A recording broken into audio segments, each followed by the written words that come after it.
palavra ela diz assim, Salmos 71, de 5 a 9. Pois Tu és a minha esperança, Senhor Deus, a minha confiança desde a minha mocidade. Em Ti me tenho apoiado desde o meu nascimento. Do ventre materno Tu me tiraste. Tu és motivo para os meus louvores constantemente. Para muitos sou como um portento, mas Tu és o meu forte refúgio. Os meus lábios estão cheios do Teu louvor e da Tua glória continuamente. Não me rejeites na minha velhice. Quando me faltarem as forças, não me desampares. Vamos ter uma palavra de oração. Amado Senhor, nós Te damos muitas graças, porque podemos nos reunir em torno da Tua palavra. Pai, nessa oportunidade mais uma vez, rogamos ao Teu bendito Espírito, que Ele venha, Pai, abrir o nosso entendimento e coração e falar de uma maneira que compreendemos a Tua palavra. Pai, nós somos muito gratos ao Senhor, porque Tu nos alcançaste. Tu, Pai, nos transportaste do império das trevas para o reino do Filho do Seu amor, onde temos a redenção e pelo Seu sangue a remissão dos pecados. Pai, diante desse sacrifício bendito, nós aqui estamos, para ouvir a Tua voz, para Te render louvores ao Teu nome. E muito obrigado também, Pai, por essa mesa que o Senhor tem preparado para nós, a Tua igreja, o Teu povo, para que então venhamos a desfrutar da bendita pessoa de Jesus Cristo. Ele é o nosso pão vivo. Graças Te damos, ó Pai, por tudo aquilo que Cristo é e fez em nosso benefício na cruz do Calvário. É no nome dele que nós entregamos nas Tuas mãos esse tempo de reflexão. Em nome de Jesus oramos. Amém. Queridos irmãos e irmãs, esse Salmo 71 é um salmo de uma pessoa já idosa. Nós não sabemos quem escreveu esse Salmo 71, mas aqui uma pessoa que já é bastante idosa. Muitos apontam para Davi, né? E ele é um salmo que ele suplica pela libertação dos seus inimigos, né? Existem muitos inimigos. Fazendo uma contextualização, trazendo para os nossos dias, claro que os nossos grandes inimigos começam conosco mesmo. Nós temos ainda muitos inimigos para serem vencidos, né? Tem muitas pessoas, por exemplo, não conseguem se libertar de tantos males na sua alma, mas o Senhor vai operar isso junto com você, para libertar. São os inimigos que às vezes estão presos conosco, que precisam ser libertos. Então o Pai vai mostrando, nós vamos entrando em desespero, então Ele vai nos libertando. Medo é um grande inimigo, a ansiedade é um grande inimigo nosso, né?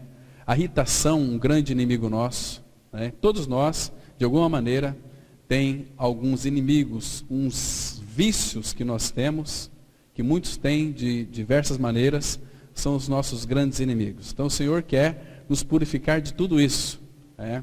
E como nós vamos então ser purificados na nossa alma? Obedecendo a palavra dEle, né?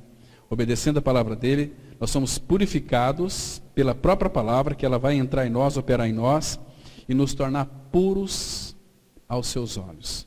Claro que o pecado, ele já nos libertou, plenamente, totalmente. Nós já sabemos que a obra da cruz foi perfeita e plena. Ele nos deu uma salvação, suscitou uma eterna e plena salvação dos nossos pecados.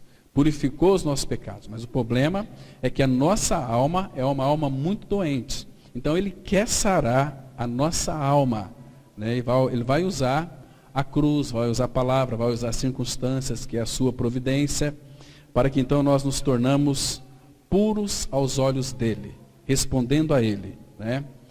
É muito errado, irmãos, quando nós de fato, por lermos a palavra e por frequentar às vezes as reuniões da igreja, e sabemos que nós temos uma deficiência na nossa alma, e pelo fato de nós então frequentar, né, a comunidade, nós achamos que com isso nós estamos puros, né? E não é esse o caso. Estou falando da alma. Entendo bem aqui uma coisa. Porque, irmãos, uma vez que o Senhor completou a obra da cruz, então Ele começou um outro processo na nossa vida agora. Aquele que em vós começou a boa obra, Ele há de completá-la até o dia de Cristo. Ele vai processar em nós a santificação, né? Ele vai operar em nós pela sua palavra, Ele vai, de fato, mostrar quem nós somos, porque, irmãos, quanto mais nós conhecemos o Senhor, mais nós vamos nos conhecer a nós mesmos. Às vezes nós temos algum encontro conosco, é desesperador. A gente se deprime, muitas vezes, quando a gente se depara conosco mesmo. Nós somos pessoas terríveis, né? Então, é uma situação muito difícil. Mas aqui, irmãos, nós temos uma declaração linda. O salmista, ele começa dizendo o seguinte, olha só aqui. Pois tu és a minha esperança. Tu és a minha esperança. Todos nós sabemos, nós já mencionamos alguma vez aqui, que o homem perverso, o ímpio, ele tem uma esperança, mas aquela esperança que ela é voltada para a expectativa, entende? Esperança que não é esperança, é uma esperança que é uma esperança tão somente de expectativa. Por isso que a palavra fala que quando o homem perverso ele morre a sua esperança. Estão me compreendendo? Então a esperança dele vai morrer. Então ele vai descer para a sepultura, então ele não tem nenhuma esperança.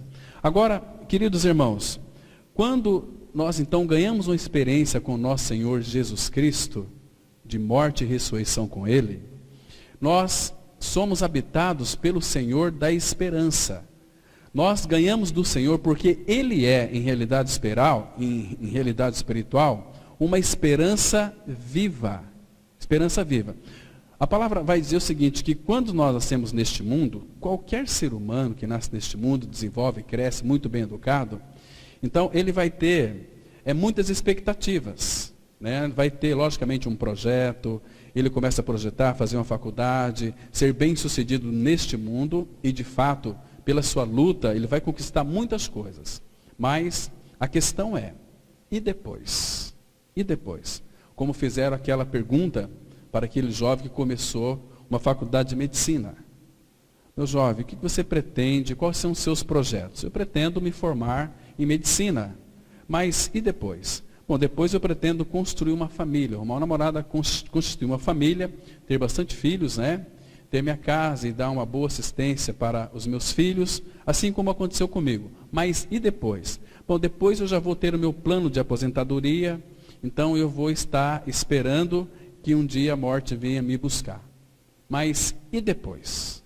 Bom, depois da morte eu não sei, e eu acho que ninguém sabe mais depois da morte. Porque a esperança dele estava fundamentada tão somente até a sua morte. A palavra vai mostrar, abram aí bem pertinho, em Provérbios capítulo 11, o versículo 7. A Bíblia é tão clara, irmãos, é um texto que nos mostra de uma forma tão categórica, tão clara para cada um de nós. Provérbios capítulo 11, versículo 7, a Bíblia ela diz assim, olha, morrendo o homem perverso, morre a sua esperança, e a expectação da iniquidade se desvanece. Vocês observaram aqui? Que quando uma pessoa, sem a vida de Cristo, desce para a sepultura, morre a sua esperança. Aqui jaz restos mortais de fulano de tal. Mas além túmulo não tem mais esperança, porque a esperança do perverso é uma expectativa. Porque ele não sabe para onde que vai, né? Então, uma vez que ele morreu, também morre a sua esperança.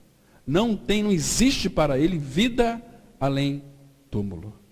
Isso é muito interessante nós observarmos. Por quê? Porque, irmãos, hoje nós falamos pela manhã sobre o sublime amor do Pai, um amor tão profundo, um amor tão grande, que quando de fato nós rejeitamos este amor, A palavra fala que o próprio Senhor, pelo fato de nós não termos acolhido o amor da verdade, o próprio Deus, ele disse que envia a operação do erro para que então as pessoas creiam na mentira. Estão me compreendendo, irmãos? Então, a obra que Cristo realizou no Calvário foi uma obra tão perfeita, tão plena, e só que tudo foi por amor. Muitos têm uma tendência de pensar o seguinte: não foi pela dor que foi ao Senhor. Nunca é pela dor. Sempre é pelo amor. O amor de Deus. Deus amou o mundo, então Ele deu o seu Filho. Ele se deu a esta humanidade. Para então libertar esta humanidade do seu pecado. Libertar essa humanidade de uma coisa chamada morte. Essa morte que Adão e Eva foram picados lá no Jardim do Éden. Então o Senhor Jesus veio e tirou o pecado, tirou este vírus da morte de nós, na cruz. Então tudo foi por amor. Então Ele nos inseriu no seu corpo lá naquela cruz, com a finalidade de nos libertar do nosso pecado. E foi exatamente isso que aconteceu. Então fomos colocados em Cristo, fomos crucificados junto com Ele. Então nosso pecado ali foi removido. Porque o nosso Senhor Jesus, Ele é o Cordeiro de Deus que tira o pecado do mundo. Olha que maravilha, meus irmãos. Ele tirou o nosso pecado. Então temos que de fato crer e descansar nessa verdade. Quando falo descansar nessa verdade, nós estamos descansando no amor do Pai. Porque pela ressurreição, Ele nos deu a Ele mesmo. E o próprio Senhor Jesus, o que Ele é para nós? Ele é a nossa esperança. Mas uma esperança viva. 1 Pedro 1,3, a Bíblia diz o seguinte, olha: bendito o Deus e Pai de nosso Senhor Jesus Cristo, que segundo a sua muita misericórdia, nos regenerou, agora escute bem, para uma viva esperança, mediante a ressurreição de Jesus Cristo dentre os mortos. Percebe? Agora, essa viva esperança é Ele, porque Ele é vivo, Ele é a vida eterna. A palavra fala que aquele que tem o Filho tem a vida. Quem não tem o Filho de Deus não tem a vida. Então, graças ao Senhor, que nós recebemos a vida de Cristo. Uma esperança viva. Uma esperança que não se acaba na sepultura. Vocês estão me entendendo? Por quê? Porque, irmão, Jesus Cristo, quando Paulo ele diz lá em Colossenses 3,11, que Cristo é tudo em todos. Sabe o que ele estava dizendo? Se Cristo é tudo, então tudo que eu e você nós precisamos para viver nesta vida e na outra, que nós já estamos lá, porque nós morremos e a nossa vida está escondida com Cristo em Deus, nós já temos na pessoa de Cristo tudo, porque Ele é também a nossa ressurreição. Viva a esperança que os filhos de Deus vivem uma vida de ressurreição. Lembra que ele disse lá para Maria, quando seu irmão Lázaro morreu? Estava desenvolvendo aquela conversa, Marta disse para o Senhor: se estiveras aqui, meu irmão não teria morrido. Que Jesus disse para ela: Marta, eu sou a ressurreição e a vida. Aquele que morre, crê em mim, ele vai voltar do túmulo. Mas eu sei, ela diz, que haverá uma ressurreição do último dia. Jesus logo foi corrigindo ela: Marta, eu sou a ressurreição e a vida. Eu sou a ressurreição e a vida. Todo aquele que vive e crê em mim nunca morrerá eternamente. Porque, irmãos, quando nós recebemos o Espírito Santo de Deus, Ele trouxe tudo aquilo que é de Cristo. Temos uma esperança que de fato é viva, é genuína. Temos uma vida em nós que é eterna. 1 João capítulo 5, versículo 13, a palavra de Deus ela diz assim, João escrevendo: tenho-vos dito estas coisas, a fim de saberdes que tendes a vida eterna, a vós outros que credes no nome do Filho de Deus. Então, aquele que tem o Filho tem a vida. Por quê? Porque Ele é a vida. Ele é aquela vida abundante. Ali, a vida abundante no grego é vida eterna, uma vida indissolúvel. Então nós estamos ligados ao cabeça, Cristo. Somos o seu corpo. Quando nós estamos no corpo, fazemos parte da realidade da igreja de Cristo. Não da denominação, palavra da cruz. Isso é invenção de homens, mas nós pertencemos à igreja do Senhor Jesus, porque Ele nos uniu ao cabeça. Nós somos o corpo, unidos, bem vinculados. Então, este corpo, ele precisa ser expandido. Entende? Então, cada um de nós, compartilhando Cristo com outras pessoas, quando este evangelho cai no coração daquele que é filho de Deus, ele vai crer, porque nós fomos eleitos desde a fundação do mundo, então é necessário que venhamos pregar o evangelho. Então, porque todo aquele que é filho um dia vai ouvir essa palavra. Não precisamos sair feito loucos pregando para o mundo inteiro, embora o Senhor Jesus ide por todo mundo pregar o evangelho, mas para todo mundo nós temos que ter discernimento e pedir ao Pai que nos mostre e nos abra os olhos para que então a gente possa ver aqueles que de fato são do Pai. O próprio Espírito Santo vai trazer aquelas pessoas que irão crer nele. Porque, irmãos, o próprio Senhor Jesus não orou pelo mundo. Deus amou o mundo, as pessoas, enviou o seu Filho, mas nem todos vão crer. Então Jesus, ele orou assim: Pai, não rogo pelo mundo, mas rogo por aqueles que tu me deste, porque são teus. Entende? Então, ainda que o pecado entrou no mundo através de Adão, mas nós estamos em Cristo desde a fundação do mundo, porque o Cordeiro foi morto desde a fundação do mundo. Inclusive aqueles irmãos do Antigo Testamento, eles também, todos eles foram libertados, salvos pela obra da cruz do Calvário. Hebreus 9,15 vai dizer exatamente isso, porque o Cordeiro, ele morreu também para levar ou para justificar aqueles irmãos da antiga aliança. Então todos foram salvos pela cruz do Calvário. Isso é tão maravilhoso. Abraão, Isaque, Jacó, todos os profetas, eles ansiavam por esses dias, mas eles olhavam para a frente e contemplavam Cristo. Agora, como é que nós sabemos que a cruz também os alcançou e os salvou? Porque Cristo é o Cordeiro, na eternidade do Pai, que foi morto desde a fundação do mundo. Então, a obra de Cristo, ela é abrangente, abrange a antiga aliança e a nova aliança. Só que nós temos um privilégio muito rico. Eles viviam de esperança, aguardavam o Cordeiro, viam as promessas de longe e saudavam elas de longe. E eles, Abraão, Isaque e Jacó, precisam de nós para serem aperfeiçoados, como diz lá em Hebreus capítulo 11. Porque eles, sem nós, não serão aperfeiçoados. Então nós temos responsabilidades. Porque o nosso aperfeiçoamento, meus irmãos, ele é chegado até nós. Claro que se nós então respondermos ao Senhor, o Senhor vai poupar nós de muitas correções que então nos levaria a um aperfeiçoamento. Mas uma vez que nós somos negligentes com o Senhor, que nós vivemos uma vida para nós mesmos, o Senhor vai nos corrigir, se somos filhos de Deus. Porque o Senhor, ele corrige a quem ama e açoita a todo aquele que recebe como filho. Porque se nós estamos sem correção, logo nós não somos filhos, somos bastardos, ou seja, filhos ilegítimos. Então é necessário que ele aplique esta correção. Não é? Irmãos, mas o que é mais interessante, e uma vez que estamos em Cristo, nós temos uma esperança viva. E aqui em Provérbios capítulo 14, versículo, vamos verificar um versículo aqui, 14, versículo 32, a parte B desse versículo, ela é muito interessante. Provérbios 14, versículo 32. É precioso, é muito lindo. A Bíblia diz assim, olha, vamos ler o versículo inteiro. Pela tua malícia é derribado o perverso, mas o justo, aquele que foi justificado, Romanos 6,7 fala, quem morreu, justificado está do pecado. Mas o justo, ainda morrendo, tem esperança. Porque ele tem uma vida de ressurreição. Porque ele tem em Cristo que é essa viva esperança.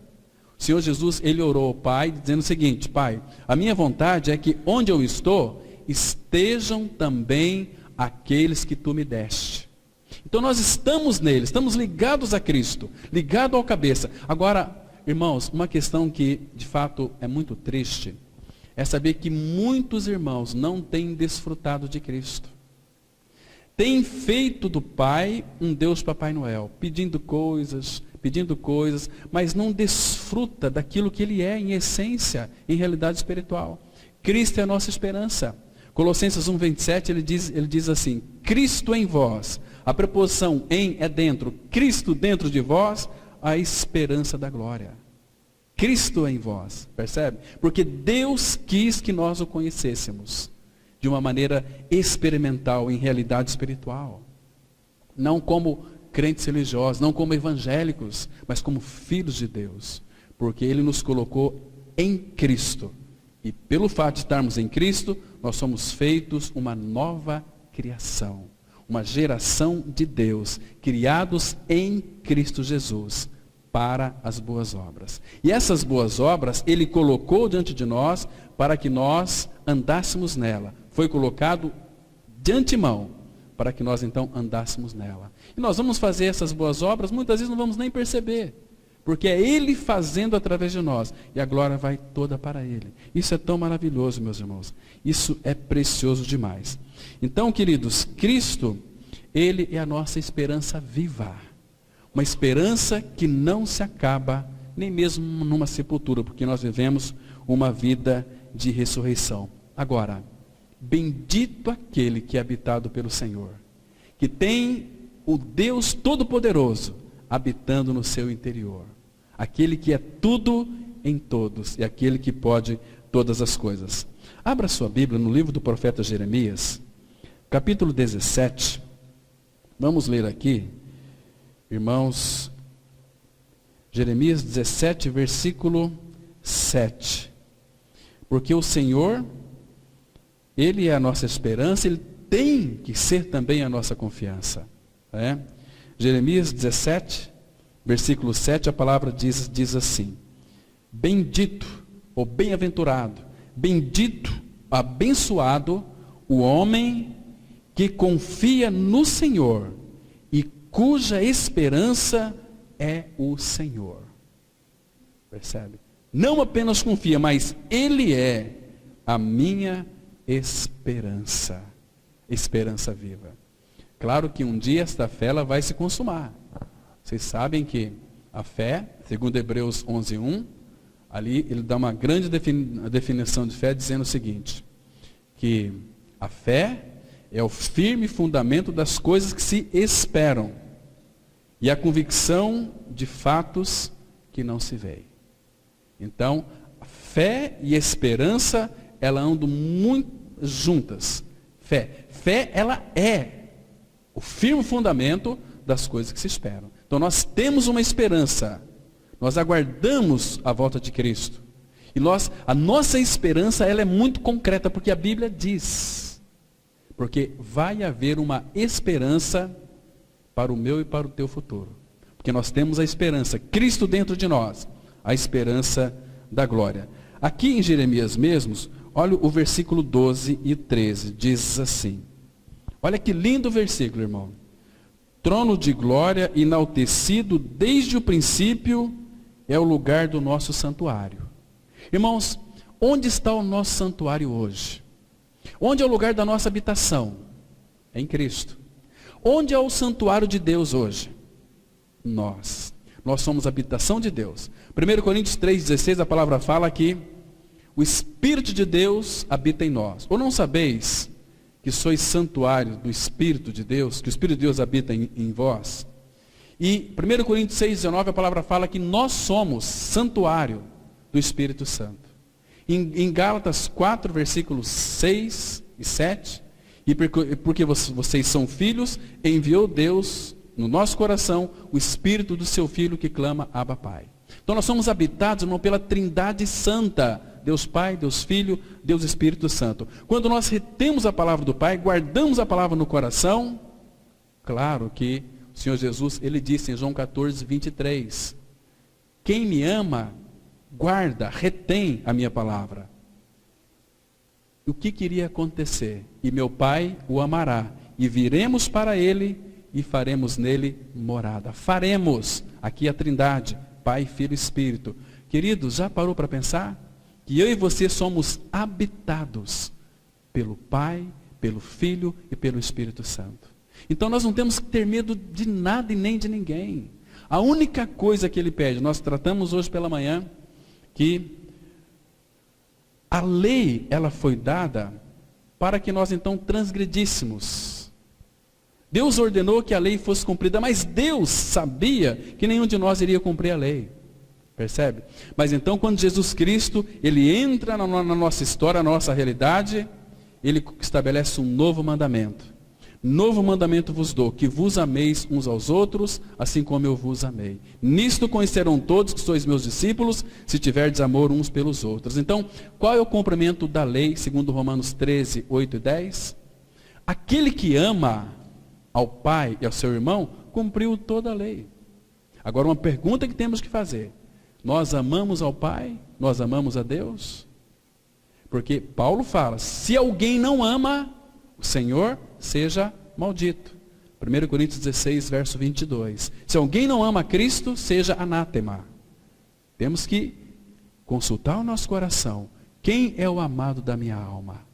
Porque, irmão, aquilo que você ama, você se parece. Você ama aquilo que você se parece. Deixa eu mostrar esse texto para vocês. Abra no livro de Oséias, capítulo 9. A Bíblia aqui vai mostrar para nós que aquilo que a gente ama é aquilo que a gente se parece. Né? Graças ao Senhor, porque se nós amamos a Cristo, nós vamos nos parecer com Cristo também. Olha só, Oséias capítulo 9, versículo 10. A Bíblia diz assim. Olha que interessante aqui, irmãos. Ela fala assim, olha. Achei a Israel como uvas no deserto. Vi a vossos pais como as primícias da figueira nova, mas eles foram para Baal Peor, agora presta atenção, e se consagraram à vergonhosa idolatria, e se tornaram abomináveis como aquilo que amaram. Está vendo? Então você é aquilo que você ama, entende? Se você ama alguma coisa que não é o Senhor, você vai se parecer com aquilo. Agora, graças ao Senhor, que este princípio é válido para quem ama o Senhor. Quem ama o Senhor, vai se parecer com Ele. Está entendendo aqui, irmãos? Que coisa mais linda aqui, que, olha, se consagraram à vergonhosa idolatria, se tornaram abomináveis, como aquilo que amaram. Está vendo? A importância de nós amarmos o Senhor, mas o Senhor nunca vai pedir nada de nós se primeiro Ele não nos suprir. Quando Ele fala assim, olha, que vos ameis uns aos outros, como que a gente pode amar o irmão? O nosso amor de afetividade é um amor assim, é muito egoísta. Você não consegue amar o meu filho, a minha filha, igual você ama o teu filho. Por quê? Porque o amor almático, o amor anímico, ele é um amor egoísta, é um amor egocentrismo. Eu amo o meu filho, a minha esposa, o meu marido, eu amo a minha mãe, meu pai, meu irmão de sangue, mas Deus pede para amar os irmãos. Então o que Ele faz? A palavra fala em Romanos 5,5, que o amor de Deus, amor ágape, o amor de Deus, ele é derramado em nosso coração pelo Espírito Santo que nos foi dado. Com este amor, nós devemos amar a Deus e, consequentemente, amar os nossos irmãos. Queridos, você já parou para pensar que, por isso que eu falo, nenhum evangélico vai entrar no céu. Somente filho de Deus, porque filho de Deus vai amar ao Senhor e vai amar aquele que nasceu do Senhor. Abra sua Bíblia, 1 João, capítulo 5. 1 João, capítulo 5. Vamos ler aqui, irmãos, apenas um versículo. 1 João, o versículo primeiro. 1 João 5, versículo 1. Então, a palavra, ela diz assim, 1 João 5, versículo 1. Olha só que interessante aqui. Todo aquele que crê. Você sabe o que significa a palavra crer? Significa estar unido a. Eu creio em Jesus, eu estou unido a Cristo.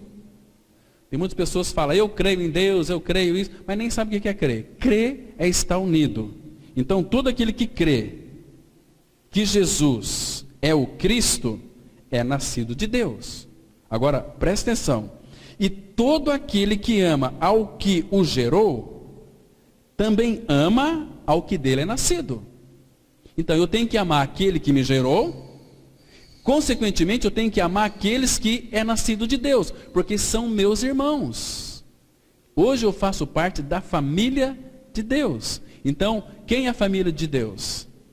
Quem que é a bendita família de Deus? Primeiro que eles viviam nesta harmonia linda. Pai, o Filho e o Espírito.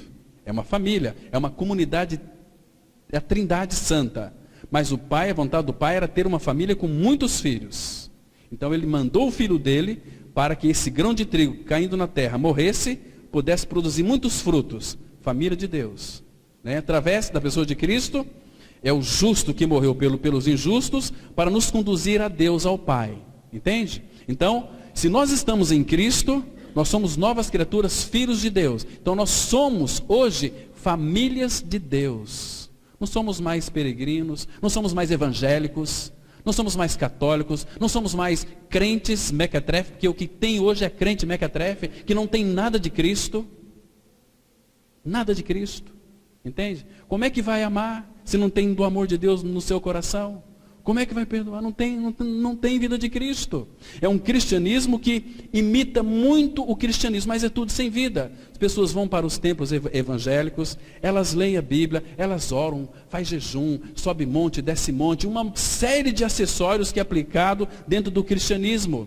Mas cadê vida de Cristo? Não tem vida de Cristo. São pessoas vazias. Pessoas que fazem o que quer no meio do povo de Deus. Isso é muito triste para a vida da igreja. Irmãos, estão tocando na igreja e ai daquele que tocar na menina dos meus olhos. Entende, irmãos? Hoje, as no meio da igreja do Senhor, as pessoas fazem o que elas querem, sem consultar o Senhor, sem buscar a vontade do Pai. Entende? O Senhor, Ele é o cabeça da igreja. Nós somos o seu corpo. Ah, mas é o pastor. Não! Nós não temos que dar glória para pastor. Pastor é ovelha. A minha função é pastoral. Mas eu não posso estar acima de ninguém. Muito pelo contrário. Falei hoje pela manhã. Tem atrás de mim um risco de morte. Deus nos colocou como escória de todos. Eu não posso querer ser mais do que os outros. Entende, irmãos? Porque nós somos um em Cristo Jesus. Cada um no corpo de Cristo tem a sua função. Tem um dom, tem um talento que Deus colocou nas suas mãos para você desenvolver esse talento. Né? Você sabe qual que é seu ministério no corpo de Cristo? Você já parou para pensar? Qual é o meu ministério dentro do corpo de Cristo? Eu fui chamado para quê? Você acha que Deus chamou você para ficar sentado no banco todos os domingos aqui? Claro que não. Então o que eu tenho que fazer? Eu vou perguntar para o meu pastor? Não. O pastor não sabe nada. Vai perguntar para o Senhor. Senhor, eu estou aqui, Pai, diante do Senhor. Pai, qual que é a minha função no corpo de Cristo? Aí Ele vai trazer direção para a sua vida. Entende, irmãos? Aí você vai saber o que fazer no corpo de Cristo para edificar o irmão. De repente é um ministério de ligar para as outras pessoas. O irmão lá fez aniversário, você tem esse ministério, liga, olha, parabéns, Deus te abençoe, eu orei pela sua vida. É um ministério lindo no corpo de Cristo. Outros trabalham na organização, né? Assim, não tem que forçar as pessoas. Pessoas que já têm essa vocação para isso, opa, eu estou aqui, pode contar comigo. Não é assim, irmãos? Então, não queira fazer aquilo que Deus não pediu para você fazer. Isso vai trazer canseira, isso vai trazer enfado, vai trazer desânimo. Isso que Satanás quer. Aí o corpo, ele não avança. Aí a igreja, ela não avança para frente, ela começa a retroceder, porque cristianismo não tem estagnação, ou nós estamos avançando, ou estamos retrocedendo. E cristianismo é um avanço. Hebreus fala, nós não somos daqueles que retrocedem, mas daqueles que avançam, porque todos aqueles que retrocedem, a palavra fala que Deus não tem prazer neles. Estão me compreendendo, irmãos? Então, cristianismo é um avanço, é um caminhar para frente, mas olhando para uma só direção. Olhando e olhar firmemente para Jesus. Ele é o nosso pastor. Ele é o pastor da igreja. Ele é o cabeça da igreja. Nós estamos sob a autoridade do Senhor Jesus e não do pastor. Nós somos ovelhas do seu rebanho. Cada um de nós. Isso é maravilhoso, irmão. A igreja ela vai funcionar dessa forma. De outra forma, vai ter religião, vai ter regras, vai ter mandamento. Isso é confusão no meio do povo de Deus. E o Pai não quer isso para nós. Olha que lindo. Ele pôde preparar para nós uma mesa no deserto. Porque esse mundo é deserto. Jesus disse em João 16:33, no mundo vocês passarão por aflição. Mas no Salmo 78, eles perguntaram, será que o Senhor poderá preparar para nós uma mesa nesse deserto? Ele preparou. Estamos diante desta mesa. Esta mesa é do Senhor. Então a igreja deve se voltar para esta mesa, para contemplar o Senhor, para desfrutar Cristo, para saborear Cristo em realidade espiritual. Isso é tão lindo. É uma igreja que não é para a gente fazer pedidos, mas é uma igreja para a gente devolver ao Senhor louvor e adoração.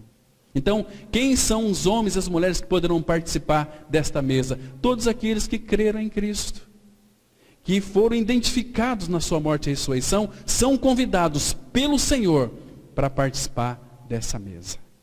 Ah, mas hoje eu briguei com a minha esposa, né? A palavra fala assim, examine-se, pois, o homem a si mesmo e coma. Não é para deixar de comer, é para comer, porque é um banquete muito especial. Nós não cremos, irmãos, que esses símbolos seja literalmente corpo e sangue de Cristo. São símbolos, mas em realidade espiritual é o corpo e sangue de Cristo. Por quê? Porque o Senhor Jesus, quando partiu o pão, o que ele disse?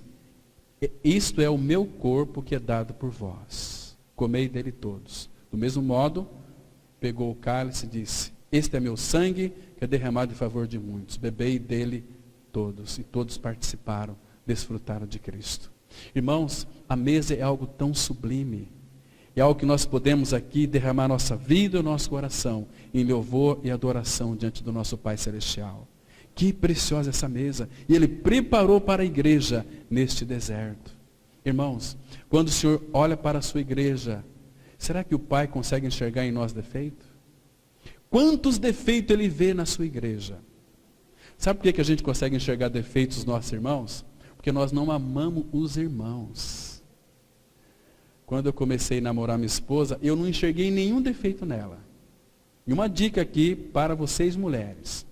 Nós, maridos, só vamos descobrir o defeito de vocês se vocês contarem para nós. Porque quando se ama alguém, você não consegue enxergar a defeito. Ainda que o nosso amor é muito falho, mas imagina só, Deus, o Pai. Quando Ele olha para a sua igreja, o que Ele vê na sua igreja, irmãos? Será que Ele vê os seus defeitos?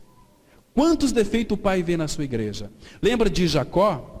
Jacó, ele era um homem suplantador. Era um homem enganador. Era um trapaceiro.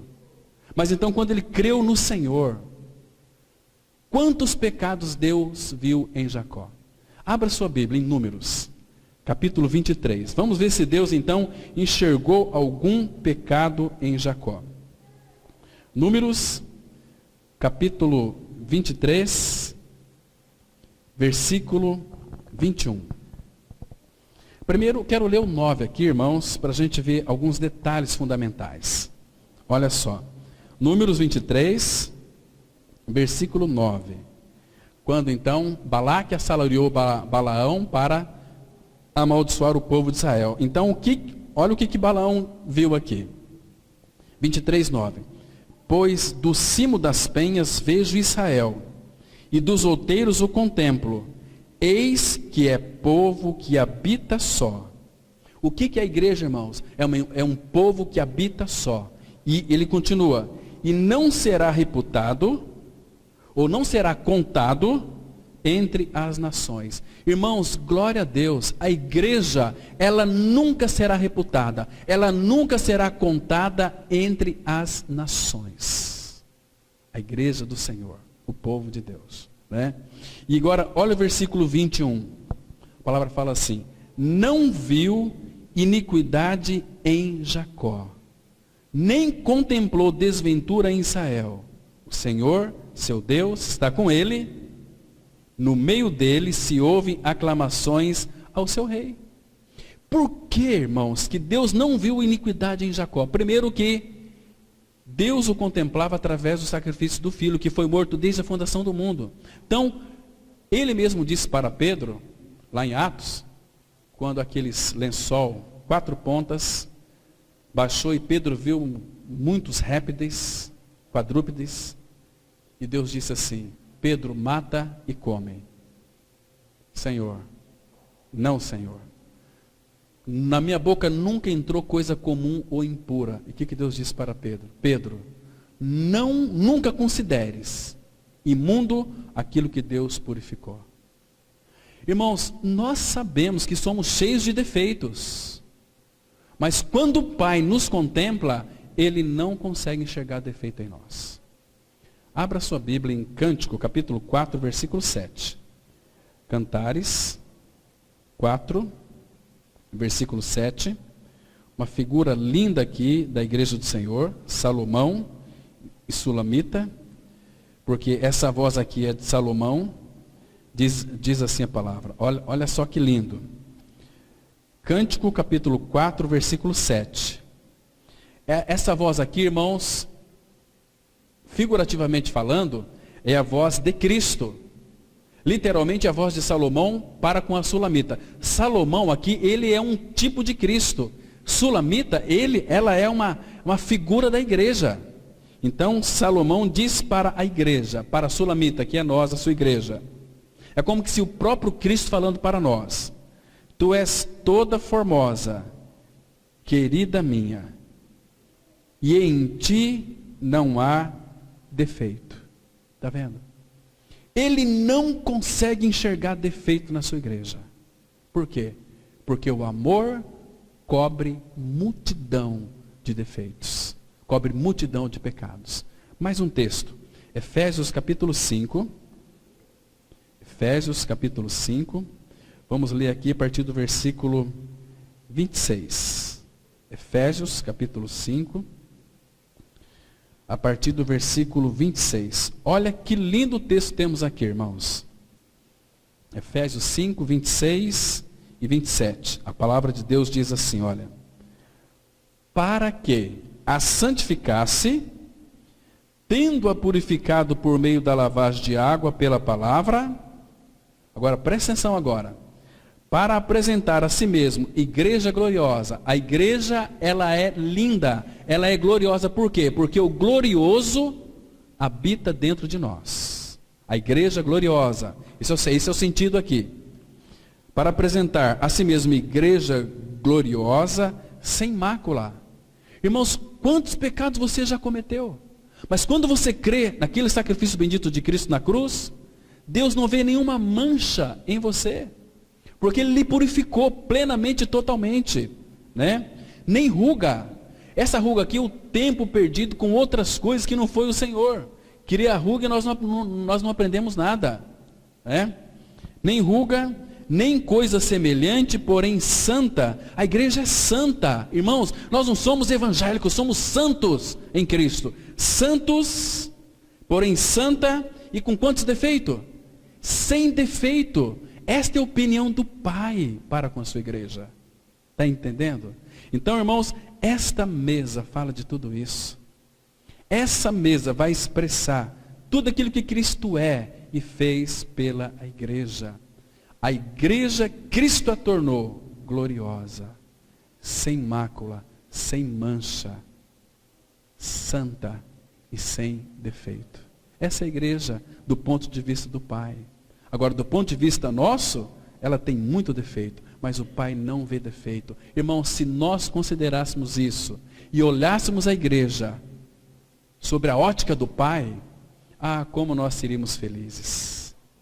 E quando nós amamos nossos irmãos, nós não vamos ver defeitos nos nossos irmãos. Estou dizendo aqui, como dissemos pela manhã, nós não podemos, no sentido aqui de vamos apoiar pessoas que fazem coisa errada. Não é esse sentido aqui. Porque todo filho de Deus vai viver uma vida santa. Seguir a paz com todos e a santificação, sem a qual ninguém verá o Senhor, sem santificação. A vontade do Pai é a vossa santificação. Então, irmãos, todos nós estamos convidados pelo Senhor para participar dessa mesa. Se você então creu na sua morte e ressurreição com Cristo, você é convidado pelo Senhor para participar desta bendita mesa. Ok? Amém? Vamos orar. Pai, obrigado porque nós podemos expressar, ó Pai, ao Senhor, todo o nosso louvor, a nossa gratidão, por tudo aquilo que Cristo fez por cada um de nós. Muito obrigado, Pai, pela Tua palavra. Agora que Teu bendito Espírito Santo visite esta assembleia e leva-nos, ó Pai, a uma verdadeira adoração para participarmos dessa bendita mesa. Em nome de Cristo nós oramos. Amém.